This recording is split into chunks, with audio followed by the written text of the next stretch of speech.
Assalamualaikum warahmatullahi wabarakatuh. Kembali Anda di Hawi Podcast untuk saat ini, dan kita terus saja tidak bosan-bosannya untuk berdiskusi dengan berbagai hal yang kita anggap cukup pantas dan menarik untuk kita diskusikan di dalam channel ini. Nah, baik, baru-baru ini kita semuanya tahu dan mendengar bahwa isu tambang yang saat ini sekarang akan dicoba untuk diserahkan kepada perguruan tinggi. Nah, wacana pemberian wilayah izin usaha pertambangan atau izin tambang untuk perguruan tinggi ini tentu menuai banyak sekali kritik. Ya, ada pro dan kontra juga. Nah, rencana kebijakan ini tertuang tentunya dalam rancangan undang-undang mineral dan batu bara atau yang disebut juga dengan RUU Minerba, yang disepakati Badan Legislatif Dewan Perwakilan Rakyat atau Balik DPR sebagai usulan inisiatif. Kebijakan ini disinyalir juga akan berujung pada konflik kepentingan. Nah, untuk itu kita coba undang di dalam channel kita ini. Ya, kita akan coba diskusi dengan Ko Sudirman Asun sebagai pegiat jaringan advokasi tambang atau yang disebut biasa kita dengar dengan Jatam. Selamat sore, Ko Asun. Selamat sore, Bang Kudus dan Bang Hairi. Perkenalkan, saya Sudirman Asun dari Jaringan Advokasi Tambang. Kemudian di Jaringan Advokasi Tambang mengurus mandat dari pemulihan dan ekonomi tanding. Jadi jaringan advokasi tambang ini selain memang bergerak di advokasi tentang advokasi penolakan warga terhadap tambang yang merusak, Jatam ini juga sebelah tangan kirinya punya mandat untuk pemulihan ekonomi tanding. Bentuk sederhananya adalah Kedai Jatam. Jadi Kedai Jatam itu merepresentasikan hak veto warga, bagaimana warga mengungkapkan bahwa masa depan dari ekonomi mereka itu bukan ekonomi tambang, tapi tentang penyelamatan pilihan, penyelamatan ruang hidup. Bagaimana ekonomi leluhur ini, bahwa sejak Nusantara ini memang suatu bentang alam kepulauan yang sangat subur, kemudian ada ruang hidup ekonomi leluhur yang mereka kerjakan, mulai dari kebun, kemudian sawah, sungai, mata air, sampai ke kekayaan pesisir, ikan dan lautnya. Jadi sebenarnya bentang Nusantara ini dengan kesuburan vulkanisnya, pilihan yang paling masuk akal bagi warga ini yang sudah di jalan berapa tahun ya ekonomi dari perkebunan, masyarakat agraris. Baik, Ko Asun, kita langsung ke topik diskusi kita yang ingin kita bahas untuk hari ini. Ada tentang izin tambang untuk perguruan tinggi. Jadi sebenarnya, Ko Asun, apa sebenarnya sih menjadi urgensi pemberian tambang oleh pemerintah untuk perguruan tinggi ini dari perspektif Ko Asun? Ya, sebelumnya kita sudah ada perspektif bagaimana revisi Undang-Undang Minerba sebelumnya sudah mempersilakan ormas keagamaan untuk ikut mengelola tambang. Dan sekarang revisi selanjutnya juga memperbolehkan pihak kampus, UMKM untuk bisa juga ikut andil dalam izin tambang, pemberian izin tambang prioritas. Dan kami sebenarnya melihat bahwa pemerintah sudah terlalu ugal-ugalan, sudah terlalu pilihan ekonomi yang sekarang mempersilakan investasi karpet merah, ekstraktivisme, dan yang terjadi sekarang bagaimana setelah batu bara di Kalimantan, pembongkaran yang habis-habisan, kita tahu sendiri bahwa Kalimantan sendiri adalah paru-paru dunia, hutan hujan tropis, kemudian sesudah dihajar oleh ekspansi bisnis kayu, kemudian kelapa sawit, kemudian sekarang tambang dan IKN. Jadi kami melihat bahwa ini adalah upaya pemerintah sudah yang terlanjur unggal-unggalan untuk menutup mulut pihak-pihak dari ulama, ormas keagamaan, kemudian sekarang pihak kampus. Jadi kami melihat sudah benar apa yang dilakukan hari ini, banyak penolakan dari pihak kampus, kemudian rektor. Itu sudah sangat betul sekali karena pihak akademisi, kampus dan sebagainya memang padahal kita tahu ini bahwa kaum yang memang berpijak dari data riset dan fakta lapangan. Jadi pihak yang memang harusnya berdiri di kajian ilmiah dan harus netral, walaupun keberpihakannya harus keberpihakan kepada rakyat yang sekarang lagi memperjuangkan untuk mempertahankan ruang hidupnya. Jadi sudah betul pihak-pihak kampus jujur mengutarakan bahwa riset-riset yang mereka kerjakan di lapangan itu tidak ada satupun yang menunjukkan wilayah-wilayah yang menjadi kantong ekstraktivisme izin tambang, bahwa masyarakatnya menjadi sejahtera, masyarakat lokalnya. Jadi kita harus jujur, pihak akademisi jujur bahwa tambang ini adalah ekonomi sekali pakai, single use. Artinya apa? Tambang ini adalah ekonomi kanibalisme. Dia akan menihilkan ruang hidup, kehidupan di atasnya untuk disingkirkan, digusur, sehingga bisa dibongkar mineral di bawahnya. Jadi yang terjadi, tambang selain wilayah deposit mineralnya dibongkar, tambang ini juga membeli daya rusak yang sangat besar sekali sepanjang aliran air. Dan hari ini kita lihat sumber air, mata air, sungai, sampai pencemarannya, sampai sedimentasi dan logam beratnya sampai meracuni, mencemari pesisir. Dan kemudian terumbu karang sampai ke baharinya terganggu. Koasun, dari sisi lain kalau kita lihat sebagai akademisi tentunya di perguruan tinggi, ada statement yang mengatakan bahwa tentu ini akan ada naskah akademik yang akan disiapkan terlebih dahulu ya tentang izin tambang ini. Nah, ada pendapat bahwa nantinya tentu akan dilakukan prosesnya itu sesuai dengan aturan dan sangat akan menghindari kejadian-kejadian yang seperti Mas Asun sebutkan tadi. Ada kerusakan ke pengambilannya, jumlahnya, besarnya, efek dan sebagainya. Nah, ini sangat diperhitungkan. Apa pendapat Ko Asun dengan statement ini? Kita tahu sendiri ya bahwa tambang ini sudah diakui di Undang-Undang Minerba adalah suatu bisnis yang high risk. Tidak ada undang-undang Minerba ini sendiri mengakui bahwa tidak ada tambang yang tidak merusak. Semua tambang itu merusak.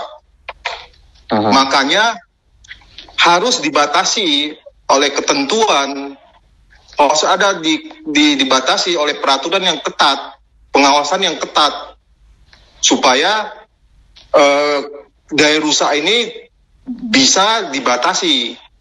Jadi kita harus bersepakat dulu bahwa praktek pertambangan itu adalah suatu bisnis yang sangat mahal, biaya lingkungannya, biaya kerusakannya sangat tinggi. Dan itu praktek sampai saat ini bahwa yang dikorbankan untuk menanggung biaya kerusakan itu adalah rakyat sekitar, rakyat lokal. Jadi kesejahteraan yang diceritakan oleh tambang itu hanyalah mitos. Jadi yang kita lihat, kita boleh fair bahwa mampukah tambang ini bisa memproyeksikan ekonomi untuk 100 tahun ke depan. Kita ingat sendiri misalnya soal minyak bumi. Dulu kita tahun 80-an itu kita negara OPEC. Kita penghasil minyak yang paling cukup diperhitungkan, negara pengekspor minyak. Tapi kan itu kan bakal habis. Jadi ketika tambang habis, yang tersisa hanya kerusakan, semua hal ruang hidup itu akan hilang, tidak terpulihkan, kita harus fair menghitung bagaimana suatu kampung yang awalnya dulu dia ada penghasil cengkeh, penghasil pala, penghasil kopra, itu yang menghidupkan masyarakat di kampung kita, dan itu akan dilahap oleh bisnis tambang ini. Oke, kok ada pendapat yang mengatakan bahwa kenapa ini diserahkan ke perguruan tinggi? Salah satunya adalah sebut saja pemerintah ingin berkeinginan agar seluruh elemen masyarakat ini bisa mendapatkan hak yang sama untuk mengelola sumber daya alam. Jadi ya artinya tidak terkecuali juga untuk di perguruan tinggi. Apa yang Anda lihat dari statement ini, Bro? Kok? Iya, tadi saya mengikuti perbincangan dengan Kementerian SDM tadi bahwa mereka melakukan pembenaran bahwa Undang-Undang Dasar Pasal 33 bahwa tanah, bumi, air, dan semua isinya yang menyangkut hidup hajat orang banyak akan dikuasai negara dan dipakai seluas-luasnya untuk kesejahteraan warga. Padahal, kenapa tambang ini dibatasin? Karena ketika tambang ini dilakukan, hajat hidup orang banyak akan terganggu, tidak hanya di lingkar tapak tambang, termasuk sepanjang aliran sungai di wilayah makin luas sampai ke wilayah hilir, itu akan terganggu oleh aktivitas tambang. Begitu besar biaya lingkungan yang harus dikorbankan. Jadi untuk pun tadi ada pembenaran bahwa diharapkan mimpinya kalau akademisi masuk ke izin pertambangan, diharapkan akan terjadi praktek pertambangan yang lebih baik. Saya pikir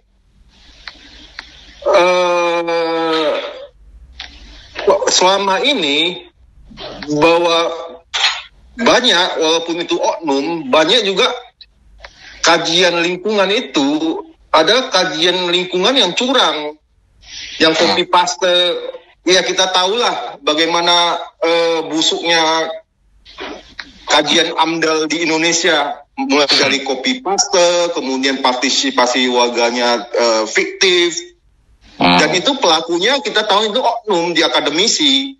Itu hanya beberapa oknum, tapi di lain sisi masyarakat masih sangat berharap banyak bahwa akademisi ini membantu menjadi terang bagi gelapnya mati obor ini. Mereka menjadi penerang dengan ilmu pengetahuan mereka. Mereka harus jujur dengan riset-riset. Masyarakat masih melakukan uji air, uji udara, itu masih memakai lab-lab yang ada di universitas.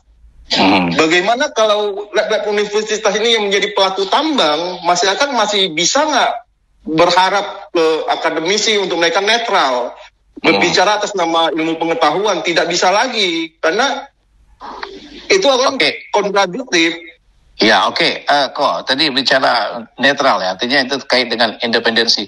Nah, bagaimana Anda melihat ini kampus, artinya perguruan tinggi, independensi kampus ketika izin tambang ini diserahkan ke perguruan tinggi, kok?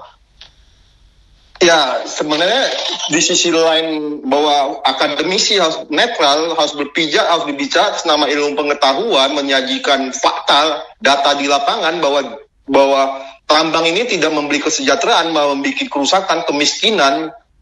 Data-data BPS itu udah keluar kok bahwa di lingkar-lingkar tambang, misalnya di Maluku Utara, di Sulawesi, di lingkar-lingkar tambang itu malah jadi kantong-kantong kemiskinan baru. Jadi ya memang selain netral berbicara atas ilmu pengetahuan, akademisi ini, pihak kampus ini juga harus berpihaknya kepada siapa? Berpihak kepada rakyat, karena memang kondisi sekarang ini bahwa rakyat itu menjadi minoritas. Tidak ada lagi dihajar berperang dengan kapitalisme, investasi yang begitu besar, modal yang begitu besar. Akademisi harus berposisi di masyarakat. Kenapa? Karena kita tahu nih hampir semua mahasiswa dosen semua itu dibiayain, dikirim biaya semesternya dari hasil-hasil kebun, dari kesuburan, dari kebun pala, dari kebun cengkeh, dari kebun mente, dari kebun kopra, dari bapaknya yang memang nelayan. Jadi ya pihak kampus yang harus berdiri bersama warga kampung untuk mempertahankan ruang hidupnya harus bisa menjadi penerang bahwa tambang ini bukan pilihan ekonomi warga. Oke kok, di sisi lain kalau kita lihat, kampus ini kan sebenarnya orientasinya adalah lebih kepada pendidikan ya. Tapi di sisi lain ini sekarang ini kan sudah beralih kepada finansial atau keuntungan atau profit sebagainya, apapun lah namanya itu. Nah ini terlihat nantinya dikhawatirkan akan ada prinsip-prinsip pendidikan yang akan terabaikan untuk keberlanjutannya. Apa yang memang sebenarnya memang seperti itu kah atau ada hal lain yang Anda lihat, Ako? Jadi memang negara dalam hal ini pemerintah berkewajiban untuk membantu penyelenggaraan pendidikan yang bisa diakses oleh seluruh warga dengan biaya yang terjangkau murah.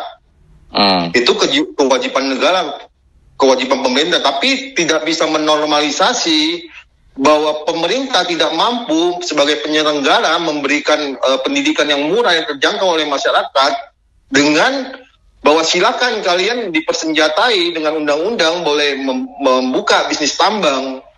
Tidak, itu kewajiban pemerintah memang untuk bagaimana memberi subsidi kepada pelaku-pelaku akademisi, bukan malah pemerintah tidak mampu tapi akademisi dipersenjatai dengan undang-undang untuk merampok kampung-kampung dengan izin tambang ini. Jadi kita harus lihat bagaimana kondisi para akademisi intelektual ini harus berdiri di atas basisnya riset. Silakan riset, kemukakan apa realita yang terjadi di masyarakat bahwa terjadi kriminalisasi besar-besaran kepada warga yang menolak kebun-kebun mereka yang dirusak oleh izin tambang. Kemana harusnya akademisi membela warga minoritas ini untuk mempertahankan hak mereka. Kami di Jakarta ada namanya hak veto warga, hak veto rakyat, bahwa warga punya hak veto untuk menentukan jenis ekonomi yang menjadi masa depan mereka. Jadi masyarakat sudah jelas memilih bahwa 100 tahun ke depan mereka masih bisa punya kopra, masih bisa cengkeh, masih bisa jual cengkeh, bisa jual pala yang di pasar ini harganya sebagai komoditas yang sangat tinggi. Saya pikir akademisi terlihat seperti mati akal bahwa memilih mengglorifikasi ekonomi kanibal ini. Oke, baik, Ko Asun. Banyak hal sebenarnya yang ingin kita diskusikan lagi, tapi kita terbatas dan juga keterbatasan waktu kita. Dan saya pikir terima kasih banyak sudah hadir dalam podcast kita di channel HW Podcast. Sukses untuk Anda dan teman-teman untuk memperjuangkan hal-hal yang positif untuk keberlangsungan lingkungan yang lebih baik. Ko Asun, salam buat teman-teman Anda. Terima kasih banyak sekali lagi dan saya mohon pamit. Sampai jumpa. Assalamualaikum warahmatullahi wabarakatuh.